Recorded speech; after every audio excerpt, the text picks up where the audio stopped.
Morning, everybody. First of all, I'd like to welcome you all here this morning to our breakfast briefing. It's nice to be able to come here and start talking about positive things again, as our industry is back in the growth phase. Our members around the country are looking at taking on people again, and I have to say I'm delighted to welcome Minister of State for Responsibility of Employment Services, Kevin Humphreys, here this morning, along with some of his colleagues, John McKeown and John Gordon and Katrina Bracken, to our briefing this morning. And I'd like just to say that we've found the Department extremely helpful and proactive in their efforts to try and help us as an organisation get people from the live register back to work, and we've been working closely with the likes of Solus on both short and long term training schemes to facilitate that. And I think that one of the things that we need to look at as an organisation here is that we have a responsibility, I think, to we obviously were by far and away the industry that was hit hardest by this recession, this dreadful recession that we've all come through, and we lost a huge amount of people to immigration, and an awful lot of our skill set has left the country. And I feel that we have a responsibility, where at all possible, to try and get people who have been left unemployed with the skills that suit our industry back to work, rather than going and having a situation where people have to come in from abroad. So without any further ado, I'd like to welcome our Director General Tom Parr to say a few words, and then we'll follow on with the Minister. So thank you very much.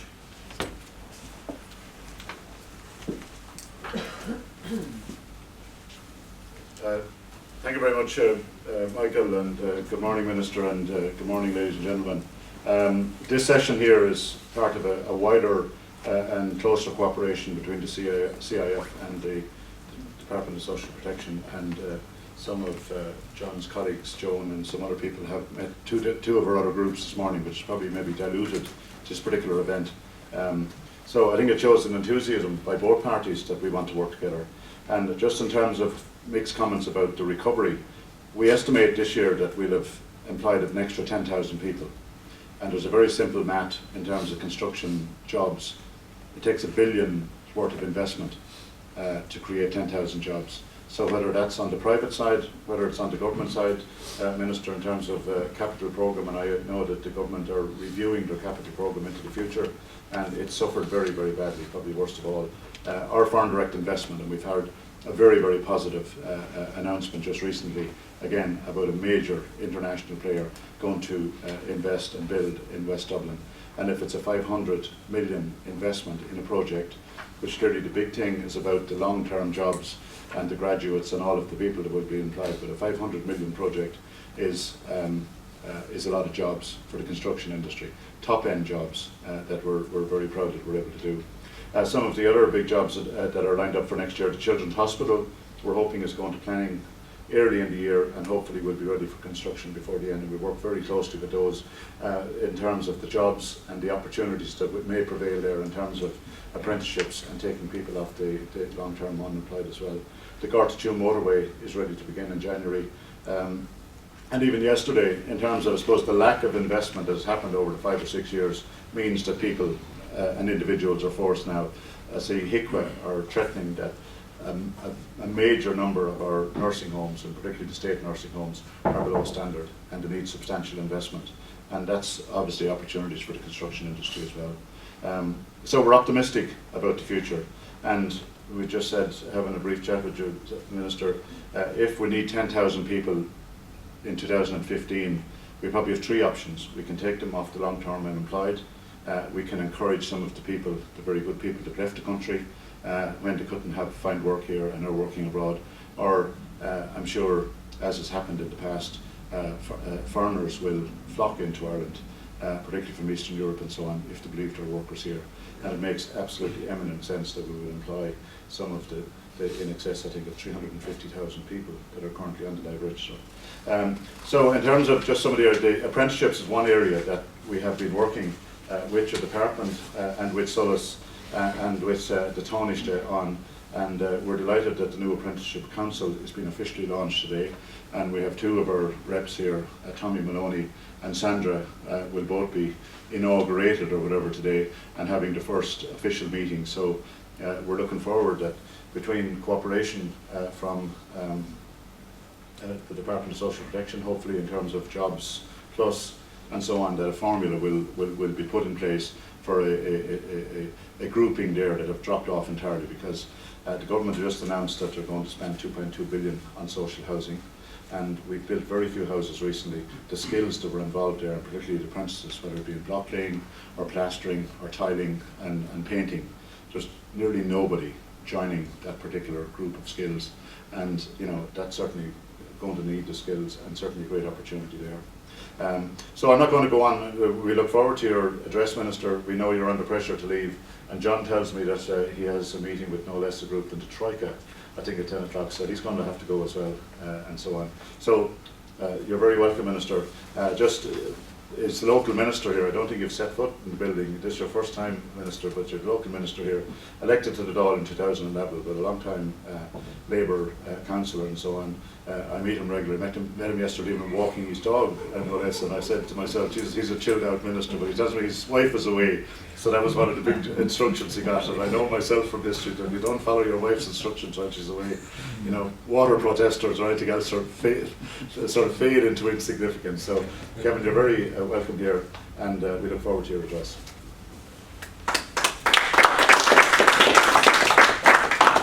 Thanks very much, Michael, and Tom, for your kind words. And you're quite right, Tom. The one that must be obeyed, as everybody in the room knows, is the wife, which is very important at times. And may I say, it's actually a nice little pup and not a guard dog, considering what's going on currently. Can I just say thank you very much for the kind invitation. I haven't stepped into the building before, so it is nice to come in here and have an opportunity to meet with people. Because I think it's an important event. There's a need for conversation between the government and employers in what's going on in the economy at the moment. So an opportunity to talk to the construction industry is very welcomed. The Pathways to Work is above there, and that's a drive to boost job creation, and that's starting to pay off. You touched on the words. 2012, there's 350,000 jobs lost in the economy. We hit figures of over 15% unemployed. We're now down to 11%, which is 75,000 improvement just in 2012. So 75,000 new jobs in our economy was created in 2012, and that certainly is a step in the right direction. It's, by every measurement, it tells us we're on the right track. Job creation, export, activity in the economy. So the measurements are there, we're moving in the right direction. The construction industry is vitally important to this state. We need to get back to a sustainable construction industry. And certainly it's this government intention to assist that happening.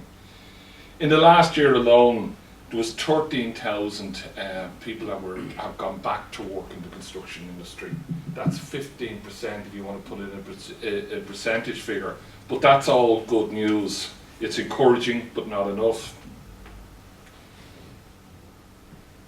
We can't be complacent, and you know, we've gone through a very tough period, and in many ways it's the last hurdles that are causing the biggest problems. The budget was the first time in 6 years where we put money back into the economy, and that effect will be seen next year in people's pay package. The recovery is welcomed, but there is a huge shortage of housing, and Tom referred to it just there briefly in his introduction. In the last budget there was 2.2 billion euros designated for the building of social housing in this country to try and deal in some manner of the housing crisis.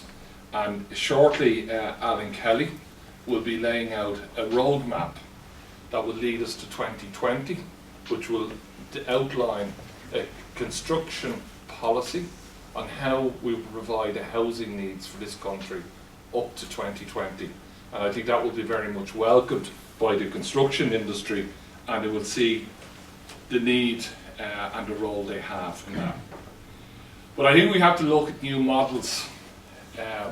The idea where you can borrow everything down to fund the development, that model has probably changed in this country, and probably rightly changed. So the construction industry and developers will have to look at an equity model where they will encourage equity investors into those developments, and I think that seriously has to be considered. And you're going to have to look at new models on how you're going to finance developments in this country, because the old model of borrowing 100%, paying interest on that during development and paying back the loan, that model is not going to, you're not going to be able to borrow up to 100% of future developments. So you're going to have to look at equity partners, and I think that would be the quickest model for yourselves to get moving. Tom mentioned just there the Bristol Myers Squibb announcement, 900 million, state-of-the-art pharmaceutical company that will produce 340 to 400 long-term jobs. But if you equate the $900 million investment, that's going to equate to about 1,000 construction jobs during the building of that. You put on top of that the state's investment into Grangegorman, the primary care centres, the new courts, police stations, the National Children's Hospital, the new National Maternity Hospital that will be built out in Elm Park. There is going to be an awful lot of happening in the next coming years in relation to investment into the construction sector. So I believe the government and the state is playing their role. The taxpayer and the citizen has suffered over the last 8 years. So I'm here today just to ask you also to play your role. I touched upon the figure of the number of people that has lost their job in the construction industry, and construction workers have probably been at the forefront. The highest job losses have been within the construction industry. The recovery is the slowest within the construction industry, and many of people that has worked in that industry, whether they're bricklayers, carpenters, electricians or plasterers, have not got back into employment. And there's elements of reform, and everybody talks about the reform agenda and what's happening, what has happened in this government in relation to reform.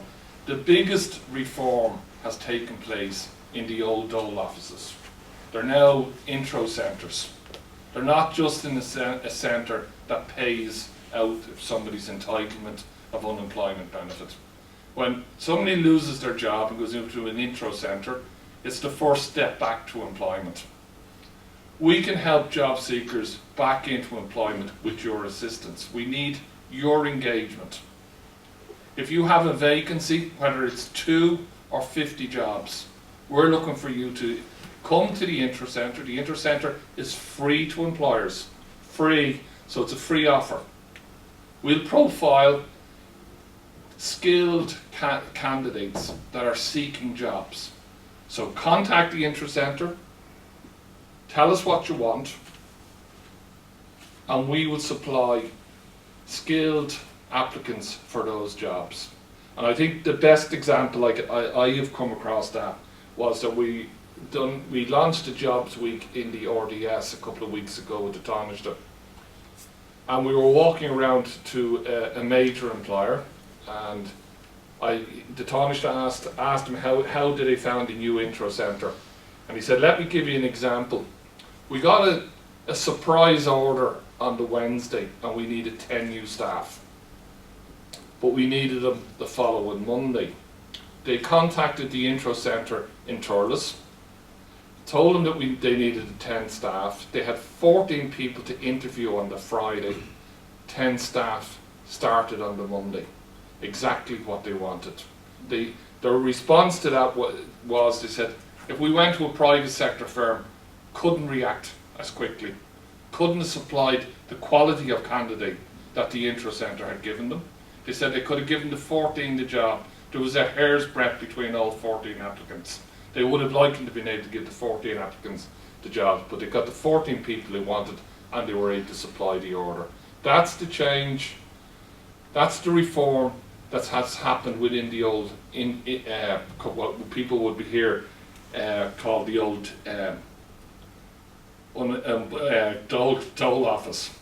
So social protection has employer engagement teams, currently working with contractors right across the industry, and I'd like to thank Tom and Michael for their cooperation and the work with the Department of Social Protection, because this is very important. People became unemployed in 2008, 2009.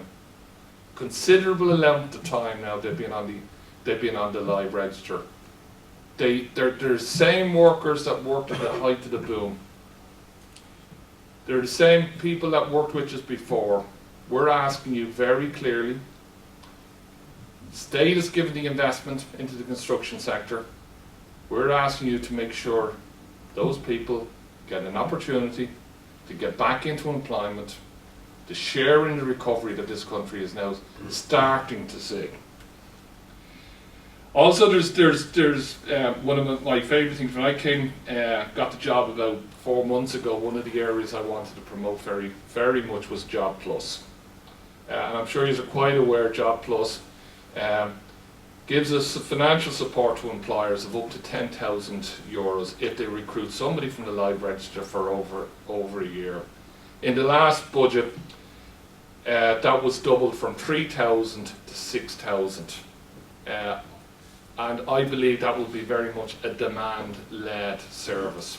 So if employers are prepared to take people that are over a year on the unemployed, there will be a subsidy to assist you get people back in employment. And I ask you again to make sure that you engage very well with social protection.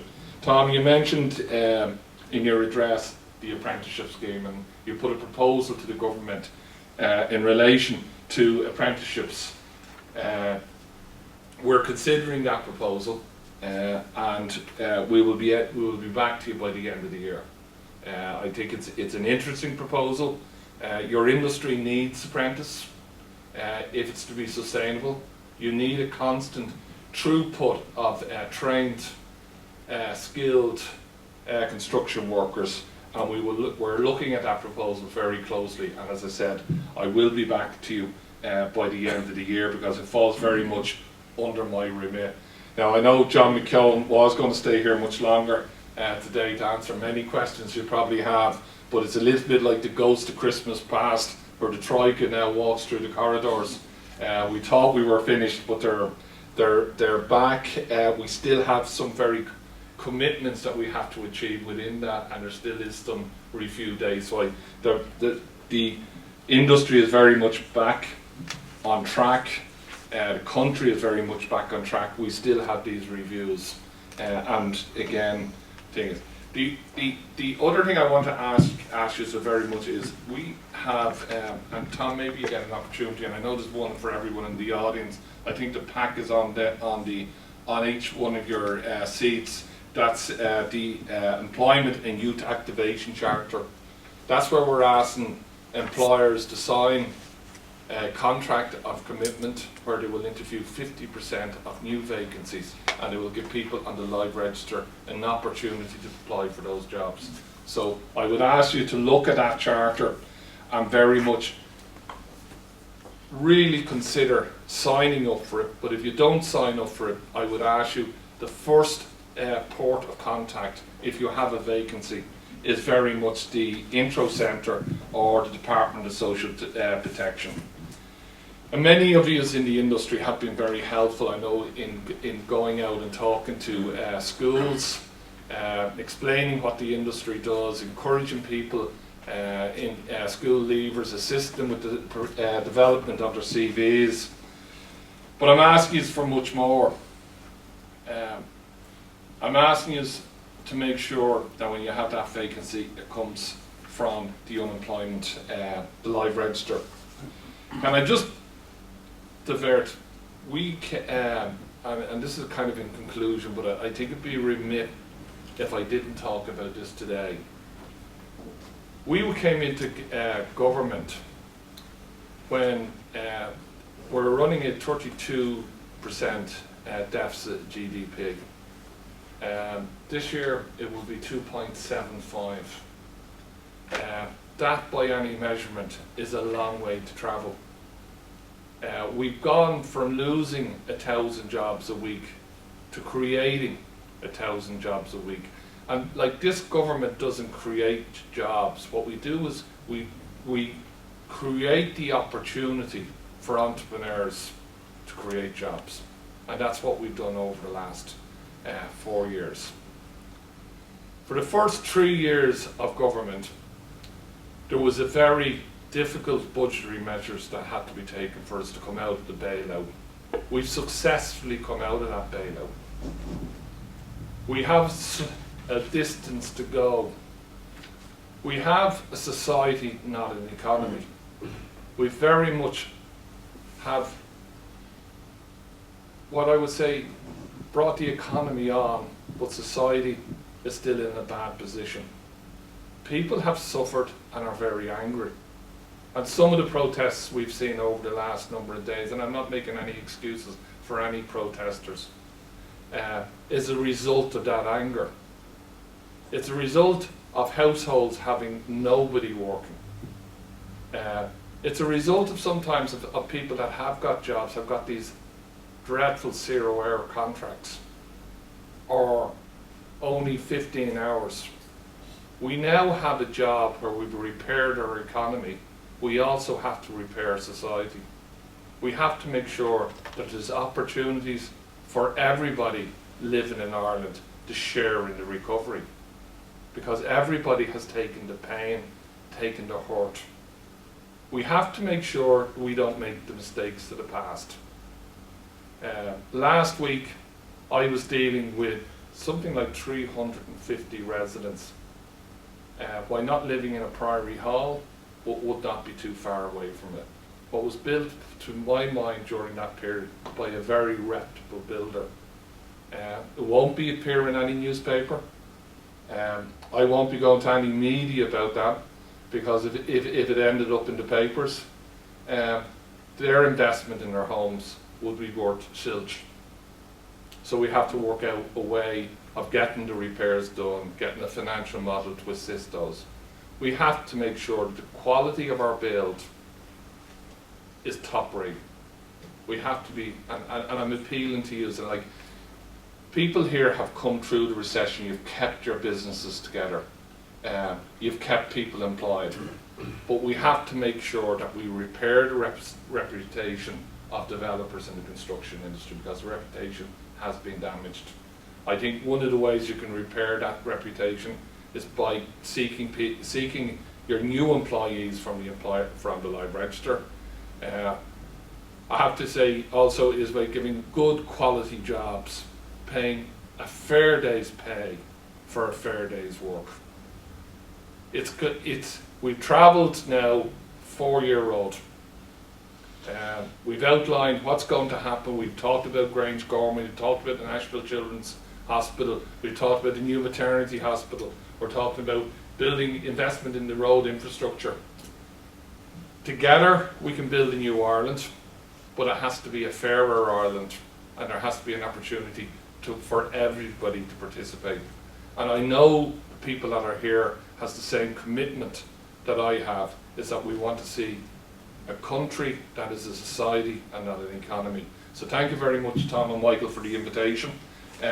I'm going to stay around for a little while for some of the questions and answers, but unfortunately I probably have to leave at about 9:30, 9:45 to get back to Leinster House. I worry now with Brendan Howland. He was talking about the Troika again, and he'd already had his first meeting with them. We're very far away, and even though we're talking about it, of ever going back there again, and we have to make sure we don't. So thank you very much for your attention, and I will take some questions later on. Thank you. Thanks very much, Kevin. And just to maybe respond very briefly, certainly we appreciate the comments that you've made. And just in terms of reputation, I think we're not alone in a sector having suffered reputational damage in the last sort of 7 or 8 years, but we appreciate very much that we have done. And I cringe every time I hear Priory Hall mentioned, and it keeps coming back. But we have introduced a new Construction Industry Register of Ireland, and your Senior Minister Alan Kelly is coming out here next week together with Junior Minister Paddy Coffey to launch that register, and it is certainly going to create a quality mark for the industry. And Michael Stone, who's coming in as our President, is the Chairman of our IR Committee, and we're actually going into the joint Committee for Jobs, Enterprise and Innovation today to deal with the new legislation that's coming in, or the amendment to the legislation to replace the REAs. And like the industry want to be good employers, we're very determined to be good employers, and the REA, you know, was worked out and improved and so on over the years, and certainly gave good terms and conditions to construction workers, including a pension scheme that is unique amongst the private sector. And we have the headquarters across the way here and a very, very substantial fund and so on. But the REAs, as you know, was struck down by the Supreme Court, and we're certainly anxious that new legislation comes in, because it will help us to create a level playing field. The one thing that annoys people here to no end is unscrupulous and uncompliant bidders winning tenders. And unfortunately, it is the government policy that lowest tender wins the price generally. And when you have non-compliant people winning tenders, it's certainly very, very annoying. So the industry want to be compliant. I think the point you make about the perceptions of long-term unemployed, they're real. Perceptions are something, and your own example and other ones we've heard, and Michael has referred to them before, and Sandra as well, very positive examples of getting excellent people off the long-term register. And I think that's the message that we need to get out. We'll certainly help the department and John with that. But there is a perception at the moment that if you get somebody off the register, they're not going to fit into your job, because sites now have become very sophisticated places. They're very busy places, they're very dangerous places. And the old thing about don't forget your shovel if you want to go to work, there's very few shovels around a site anymore. So, you know, you need to be up to speed immediately in terms of health and safety, or you can't even be on the site. And likewise, you need to be ticketed to be able to operate machines, and to be, like, it's a tough business now. Tendering is still very, very tight, and you can't afford to have somebody that's going to be a waster, excuse the expression. They have to be making a contribution. So I think that's the challenge that we both have. We certainly have, hopefully we'll have the capacity to take on the people, but it's to get them together. And we have a very good training section here that Dermot is involved in, and Robert here, in terms of getting people site ready. So thank you very much for your comments. We look forward. And just in terms of that legislation, Jed Nash has responsibility for that legislation. He's agreed to meet us shortly on it. It's been thrown around from Billy to Jack a little bit, and likewise with some other bits of legislation, construction contracts bill and so on, that are hanging around it all, you know, for a long time. We'd like to see them implemented as soon as possible, and I think that will help us to be the better employers that we want to be as well. So thank you very much for your comments, and I'm glad that you came out, and we'll be making regular contact with you. So John, we're over to you. We've had contact with you, and we know that you have a good presentation for us, so you're very welcome out here. Thank you. Thanks, Tom. Thanks everybody, and thanks for coming out this morning. I do welcome the opportunity. As the Minister said, I do have to run off to the Troika. I might actually bum a lift if I can, Minister, if they're going back. People sometimes forget, you know, they think we're no longer in the pockets of the Troika. But the reality is we have 70 billion of their money, and that 70 billion has conditions attached. Those who've raised finance know loans come with covenants. Covenants have to be respected. They're coming to Ireland to make sure that we're doing what it is we said we would do, and got their money, and they were not doing it. They won't be shy about pointing that out, and that will have consequences for Ireland in the debt markets as we try to get out of underneath the Troika actually. So it is important that we keep doing what we're doing. As the Minister said, we're not quite out of the woods yet, we're a good bit out of the way, but we still have a fair bit to go, and I just want to make that point.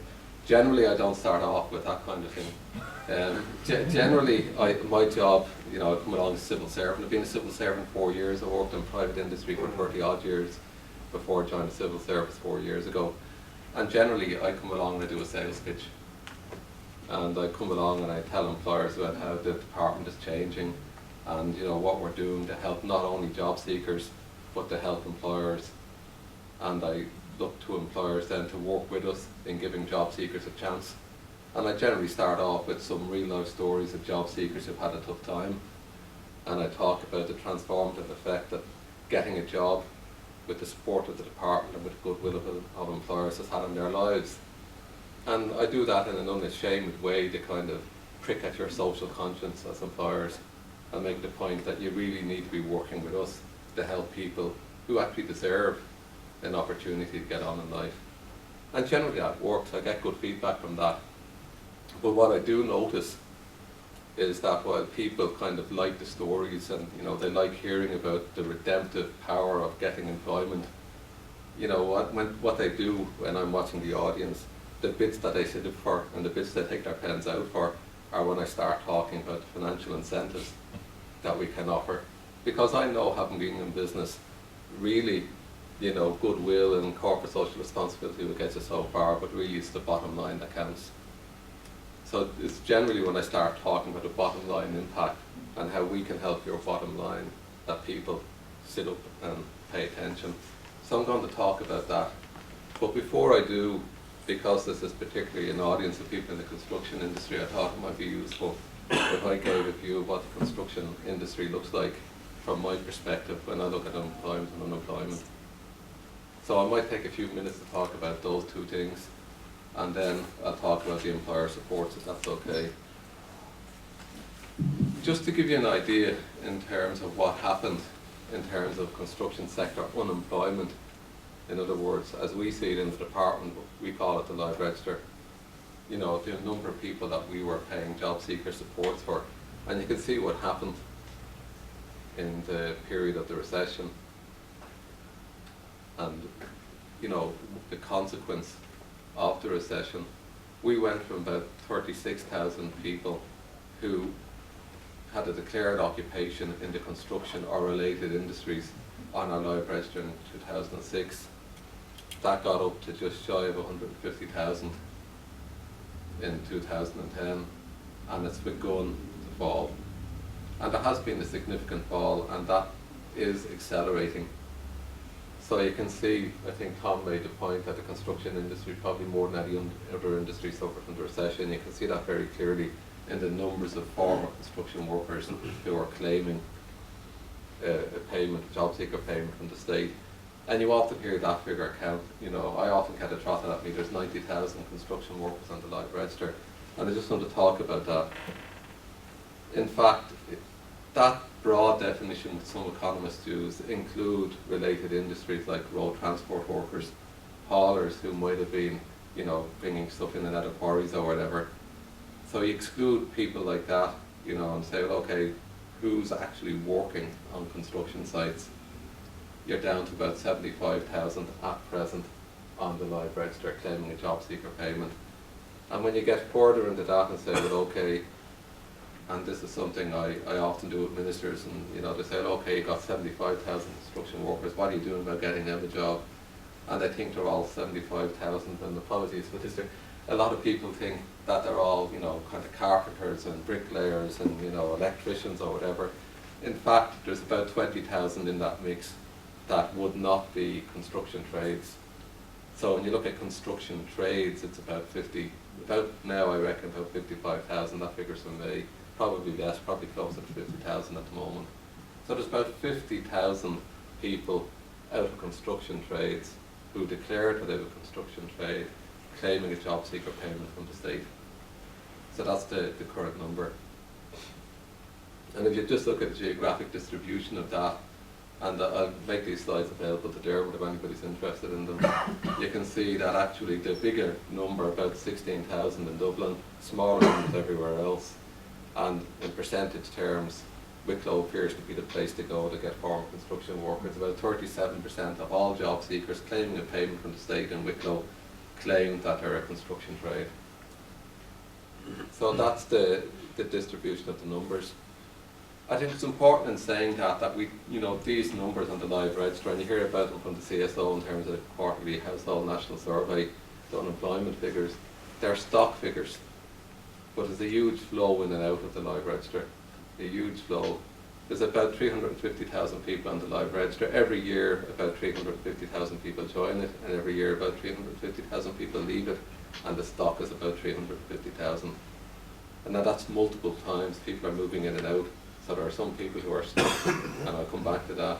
But there's a huge flow, and even if you look at the construction sector workers, in 2013, 37,000 people who said that they were working in the construction industry before they became unemployed moved back into employment. Moved back into employment across a range of occupations. And when I exclude those whose occupation wasn't recorded, they just said they were going back to work, about 30% are moving back into the construction sector, which means about 70% of people still in Ireland who are former construction workers and have got employment outside the construction industry.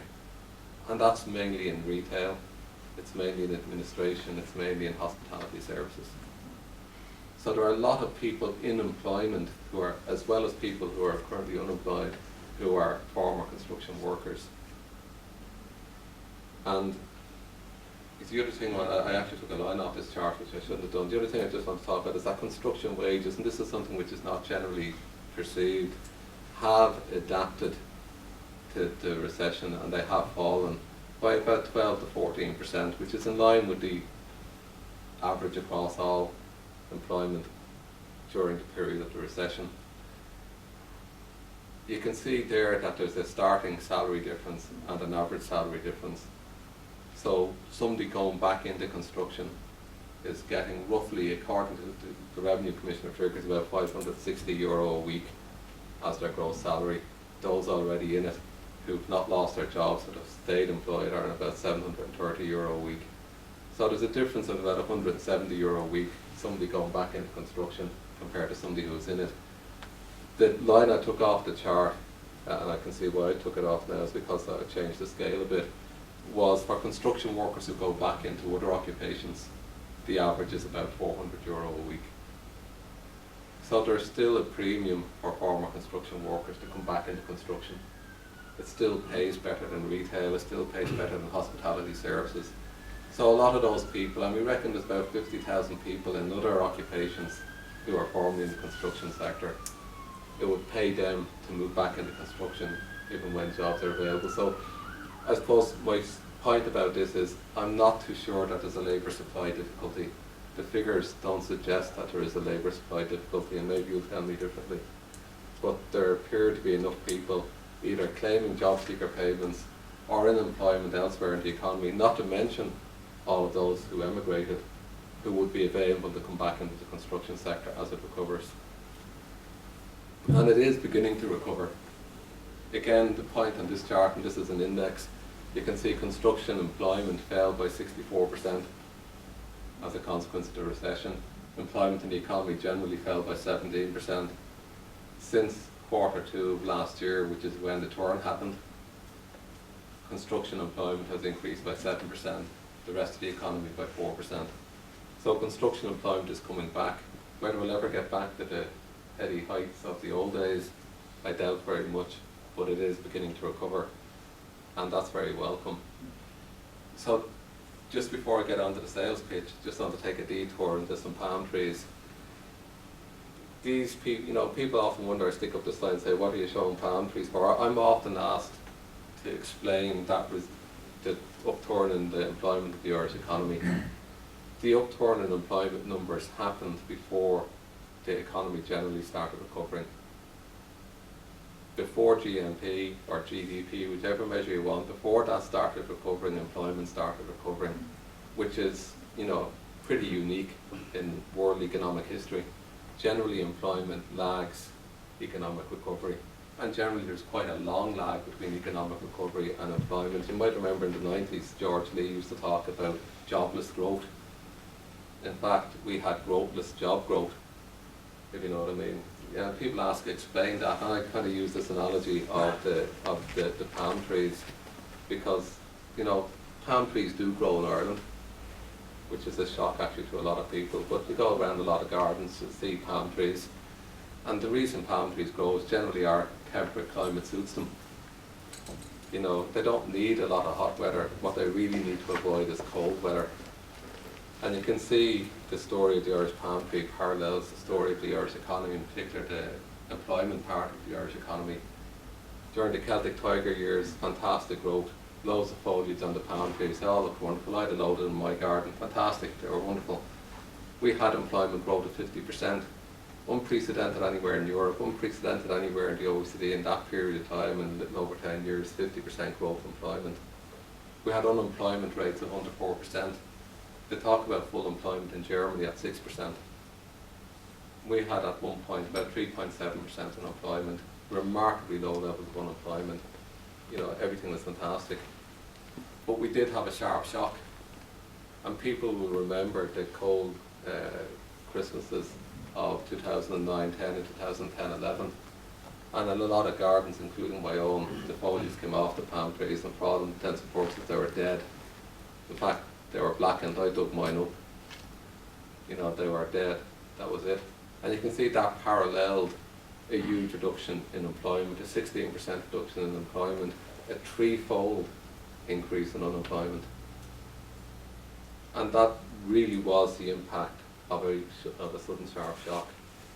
And when I looked at it, and that's about the time I joined the civil service, and I was asked to look at this, and you know, we were writing up all kinds of policy papers, I wasn't terribly optimistic for the future. And when I went back and looked at the 90s and said what happened in the 90s, and the green line on that chart on the top one is real economic growth. In some years we had double-digit economic growth in the first half of the 1990s. It took over 3 years of that growth before unemployment began to fall. It took nearly 7 years before long-term unemployment numbers began to fall. And we were looking at a scenario 2010, 2011 of negative economic growth for the next 3 or 4 years. And if we were lucky around 2015, we might start getting back into black. It wasn't a terribly optimistic scenario. And when you looked abroad, which is the second chart on the line, and said, well, okay, how's Ireland's employment levels compared to the rest of Europe? The blue line was the rest of Europe, and the green line is what happened in Ireland.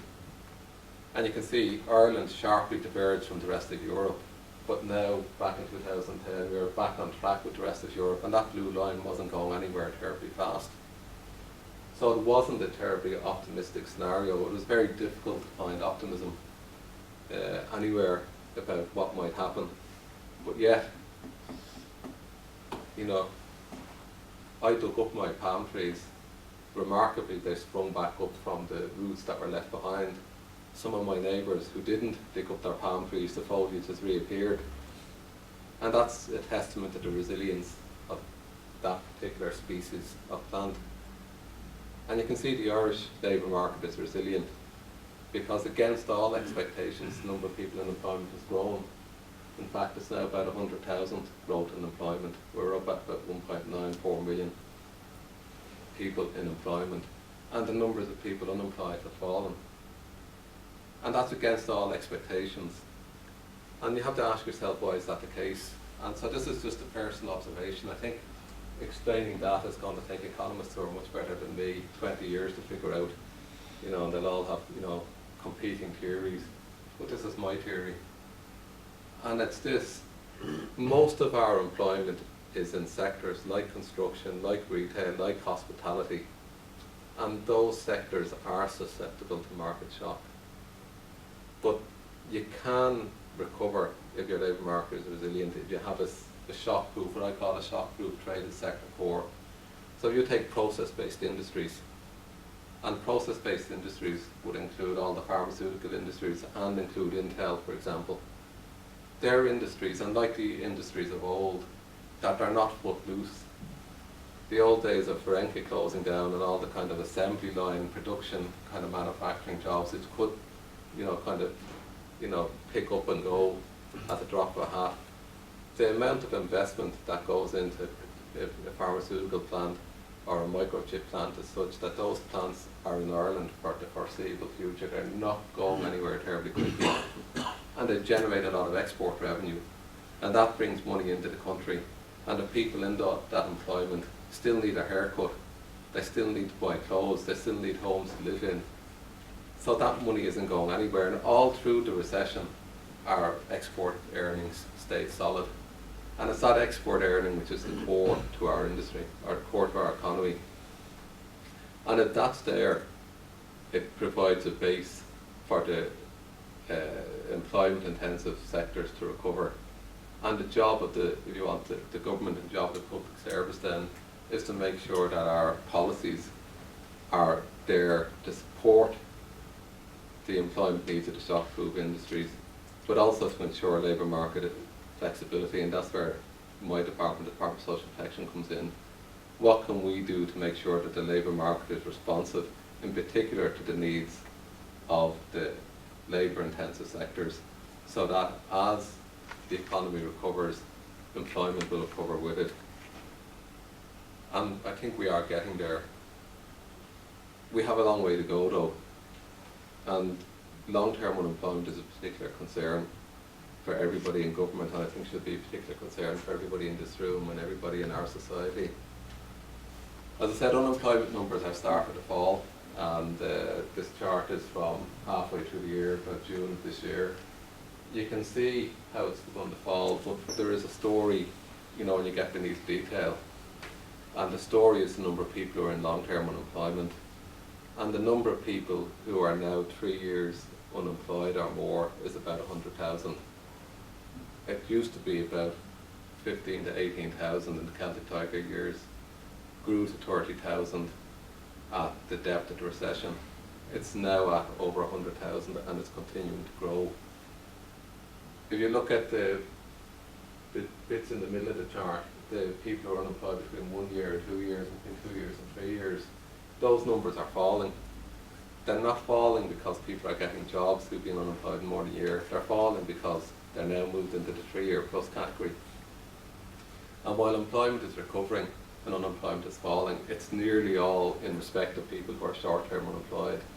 In other words, if you become unemployed today, if you became unemployed last year, there's a good chance you're going to get a job. If you became unemployed in 2009 or 2010, your chances of getting a job, according to this data, is next to zero. And that's a huge problem. It's a huge problem for individuals, and you can see why here. And this chart is a bit dated, it's 2012, but it's the point I just made. Even in 2012, before the economy started to recover, before employment started to recover, if a person lost their job, they had a 50-50 chance of getting back into employment within 12 months. Once it went above 12 months, it dropped to about 20%.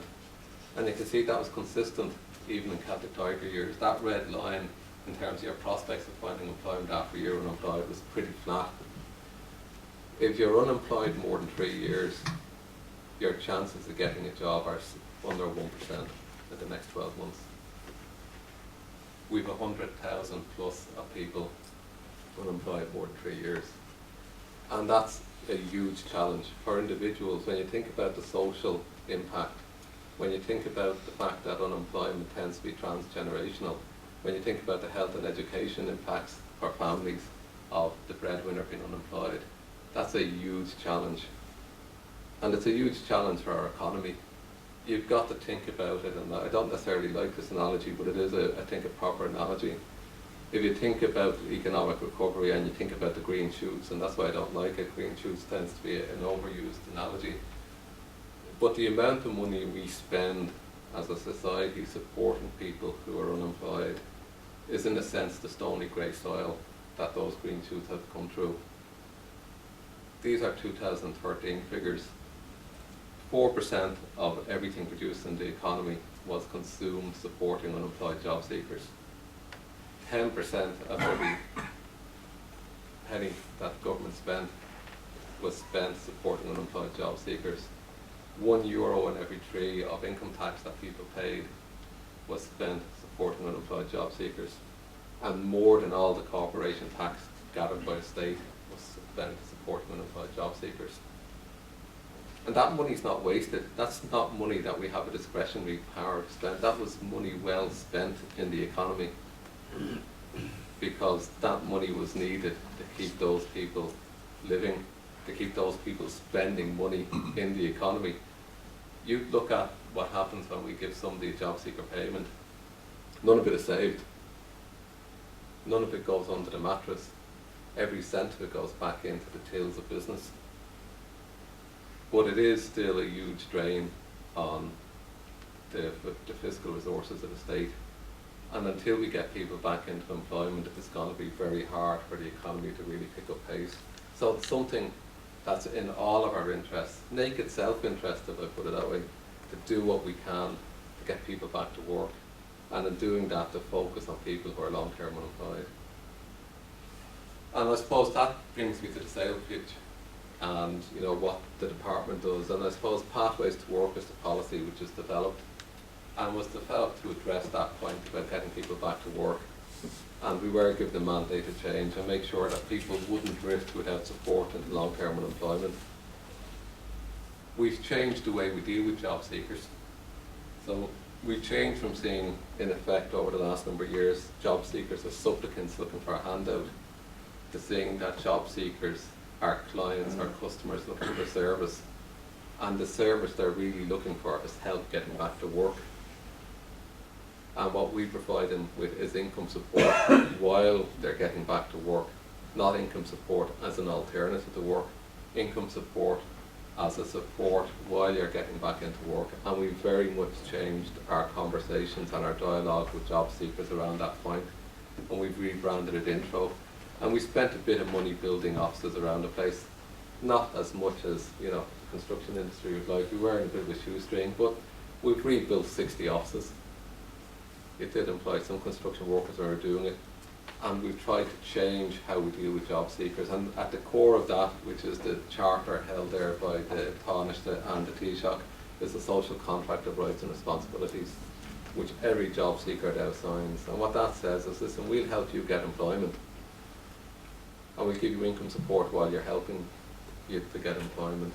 But you've got to work with us. And if you don't work with us, we're going to stop your payment. And that's what we do. So that's the social contract of rights and responsibilities. Very conscious that while we can provide the pathway, the work is provided by employers. And we need employers to work with us on this. And we're very conscious that employers will only work with us if the services that we provide work for employers. In other words, that they make sense to employers and that they give employers a benefit. And we explain some of those in our information pack. The biggest benefit of all, and the Minister spoke about this, is the profile of people who are on the live register. I left school in 1979, born and bred in North Inner City, Dublin. I think in my street, 24 houses, there were two parents working. My father was a postman, and there was another guy who worked in Guinness's. None of the other fathers on the street worked. They were previously cattle drovers. Mick Stone will know about this. In the cattle markets in Dublin, they were previously dockers. Those jobs had gone. There was no employment. That was it. They were finished. You look at the live register, and that kind of caricature of the live register still exists. People talk about the live register and they think of the full Monty. That's what they think about when they think about people on the live register. But in fact, if you look at it, you know, and you look at the profile of people who are on it, two things stand out. First of all is how young they are. And if you look at the two slices of the chart on the right, 43% are under 35, 66%, 2/3 are under 44. They are not people who are past their prime. They're young people, actually in the prime of their lives by and large. They're highly educated. About 30% of people on the live register have a third level degree or higher. About 15% have a postgraduate qualification. If you look at their occupational profile, only 6% of people on the live register, and these are figures from October this year, have never worked before. Nearly everybody on the live register has employment experience. 20% of them, and I've got a bit there in the construction sector, which we call craft in the live register figures. But you can see the range of skills there are on the live register. You can see it's a youthful live register, and you can see it's people who are qualified. It's not the live register of old. And that's the point that the Minister was making about there is a talent pool there, and that's the most important thing we can offer employers. And I suppose that's our bread and butter. But just in case talent isn't enough, we try to make it easy for you to access it. So we provide services like JobBridge. If you have a recruitment challenge, particularly coming out of a recession, and you're not convinced that your cash flow will support another employee, try JobBridge. JobBridge will give you an employee that in effect the state will pay for 9 months. If you're worried about it, okay, we can take the employee on, but you know, we might get 9 months out of it, but we need them for longer than that, and what's our return? It's a huge operating cost to add on. If you take someone who's long-term unemployed, try Jobs Plus. And Jobs Plus will give you a cash payment back of €7,500 if it's someone who's been unemployed 1 to 2 years, and €10,000 if it's someone who's been unemployed for 2 years plus. 60% of the 3,500 people who've gone back to work under Jobs Plus have been unemployed more than 2 years. It's been a very effective scheme. And we'll help with candidate matching, and we've done this with a number of construction businesses. You come to us and you're looking for plumbers, carpenters, block layers, tilers, whatever. We'll have a look and we'll identify people who say that their last trade was in that category, and we'll put them in front of you. And we'll prep them for the interview. And they'll get the Jobs Plus subsidy by and large. So come to us, knock on our door, and we'll be happy to help you. And it does pay a benefit. And if you just look at, I'll take, say, the typical starting salary, I won't go through all the figures.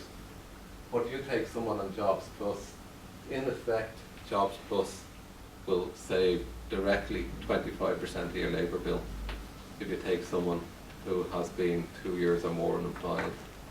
If you combine that with JobBridge, it gets up to about 60%. So it's a real financial benefit. It's not something which I, when I worked in the private sector, would have ignored. It was something I wasn't aware of. And you know, that doesn't say much for our communication within the department.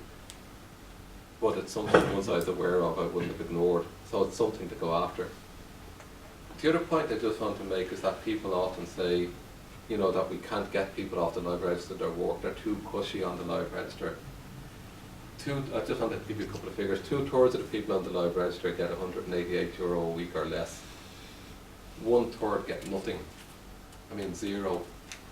They don't get anything because we're not paying them because they either have means or they live with our parents who have means or whatever else. But they're getting nothing. There are about 4 to 5% of people on the live register who, if you do the maths, would probably pay them to stay on the live register. Yet all you hear in the radio is the 4 to 5%. Nobody ever talks about the 90% plus for whom work is a real financial incentive to them. And the people who generally don't, it doesn't make sense to move off the live register, are typically married people with 2 children. That's the category. That, you know, when you add up everything that you get on the live register, medical card and all the rest, add into it, it's difficult to make the financial case to move off the live register. That's if you just look at the unemployment payment and if you just look at earnings. We provide a number of incentives to help people back into work. We provide family supplement, which adds €142 a week into the pocket of somebody that was, you know, married to 2 children, moving on to an entry-level job. In the budget of this year, we've added in a working family dividend, which will be payable from next year, which adds another €60 a week into the pocket of somebody in that situation moving into employment. The net impact is if you take a minimum wage at 40 hours a week of about 17,500, it turns that minimum wage into about 27,000, which is a 53% uplift. So we're taking away the disincentives that are in the welfare and tax systems to make it worthwhile for somebody to go back to work. And you know, that does work. I've also, you know, the one which is probably less relevant for yourself is part-time work, which is one I often get in the retail sector. And again, we've loads of schemes to help people who are on the job seeker payment move into part-time work and still make it worth their while. And if you don't believe me, it's a test I always give out. I've never been caught on this one yet. We have what we call a benefit of work calculator on our website. And I encourage people to go in and put in various different circumstances to see whether they can get the green bar, which is the welfare, to be higher than the blue bar, which is employment. A number of people have tried, including some very brainy economists, and they can't get it to work yet.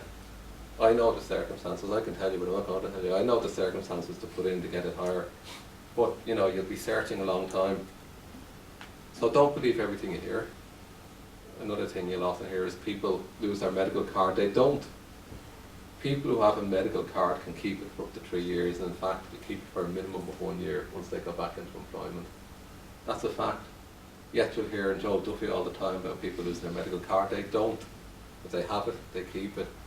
People can't take up temporary work because if they do, they have to get back into the system and they'll never get their payment back.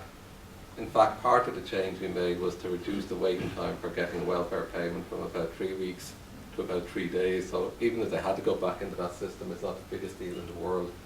But in fact, they don't. If they take up seasonal work, they can work for 8 to 12 weeks and come back in, and on day one they'll have their payment. Part-time work, again, we support that, and the incentive I spoke about. So don't believe everything you hear. And most of all, I'd say, come and talk to us. We have our packs in the room. Joan and a number of colleagues are at the back of the room. Talk to them after this, find out what it is we can do, because we want to help you grow your business, and we want you to help you grow your business by taking people into live register. They're there to be taken. Thank you very much indeed.